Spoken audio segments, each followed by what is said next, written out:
పవన్ కళ్యాణ్ అంచెలుగా మాలాంటి వారిని కూడా పెట్టనందుకు ఇందుకైతే మేము ధన్యవాదాలు తెలియజేస్తాం. కానీ ఒక విషయం అయితే చెప్తాం, ఈ రోజు జరిగే ఈ పోలీసు విచారణ ఎంతవరకు నమ్మదగ్గది, ఈ రిమాండ్ రిపోర్ట్ ఎంత మటుకి ఆమోదయోగ్యమైంది అనేది కూడా ఒక మూట్ క్వశ్చన్ ఇంకా ఉంది. అది పోను రేపో ఎల్లుండో దాన్ని బయటకు వచ్చిన తర్వాత దాన్ని విశ్లేషణ చేసినట్టు కానీ చెప్పలేము. ఏది ఏమైనా నిందితులని 3 రోజుల్లో పట్టుకున్నాము అనే క్యాచ్ అయితే తెచ్చుకున్నందుకు పోలీసులు అభినందించాల్సిందే. ఇంకొక విషయం ఏంటంటే, ఇందులో జనసేన పాత్ర ఏమాత్రం లేదని తేల్చినందుకు మేము కూడా వారిని అభినందిస్తాము. ఎందుకంటే వైసీపీ నేతలు పైనుంచి టాప్ టు బాటం అందరూ కూడా పవన్ కళ్యాణ్ గారి హస్తం ఉందన్నట్లుగా మాట్లాడారు కాబట్టి, అథవా టీకా తాత్పర్యాలు ఇచ్చారు కాబట్టి. రెండోది, సాక్షి పత్రిక అయితే చాలా విస్పష్టంగా విపులంగా విశ్లేషణాత్మకమైన కథనాలు రాసింది. తెల్లారే ఎయిర్ గన్ అని చెప్పింది, క్యాట్ కలర్ అని చెప్పింది. మరి వీరిని కూడా విచారించాల్సిన అవసరం ఈ కేసులో. ఈ యొక్క రిమాండ్ రిపోర్ట్ తో ఇక కథ సుఖాంతం అయిపోతుంది అనుకోవడానికి వీల్లేదు. ఎందుకంటే వారు చేసినంత విశ్లేషణ, వారు చేసినంత లోతైన పరిశీలన పోలీసులు కూడా చేయాలి వితిన్ 24 hours. దీనిపైన కూడా విచారణ జరగదు. మేమైతే ఒకటైతే కోరుతాం,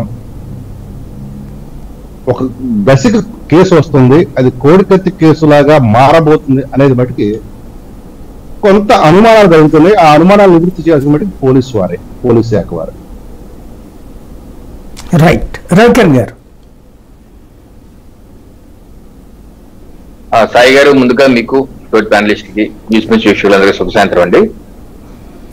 ఇప్పుడు దాడి అన్నది ప్రజాస్వామ్యంలో ఎవరు హర్షించడం, తప్పనిసరిగా ఎవరు దాడి చేసినా, ఎవరు దాడి చేయించినా, ఎవరి మీద దాడి చేసినా సరే, నా మీద కావచ్చు ఎవరి మీద చేసినా తప్పనిసరిగా వాళ్ళు శిక్షించవలసిందే, చట్ట ప్రకారం చర్య తీసుకోవాల్సిందే. ఇది నిర్వివాద అంశం.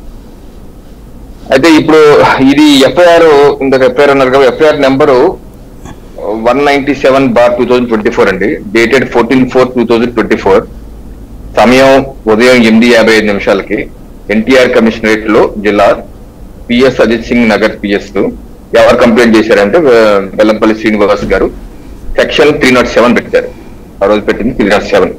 ఈ రోజు వరకు కూడా అలాగే ఉంది. అది ఎఫ్ఐఆర్. సో ఎఫ్ఐఆర్ నమోదు చేసినటువంటి 4వ రోజుకే ఎవరైతే దాడి చేశారో అతన్ని పట్టుకొని పోలీసులు వారైతే, రిమాండ్ రిపోర్ట్ అయితే బయటకు రాలేదు, ప్రెస్ లో చెప్తున్న కథనాల ప్రకారం అయితే పోలీసు వారు అయితే ఇతనే చేశారు. ఆ రాయిని ఇంకో 3-4 స్నేహితుల యొక్క ప్రోద్బలంతో వెనకాల ఇంకో 8 అని ఇప్పుడు ప్రస్తావించలేదు నాకు తెలిసి, అయితే ఎక్కడ రిమాండ్ రిపోర్ట్ లో కూడా లేదట.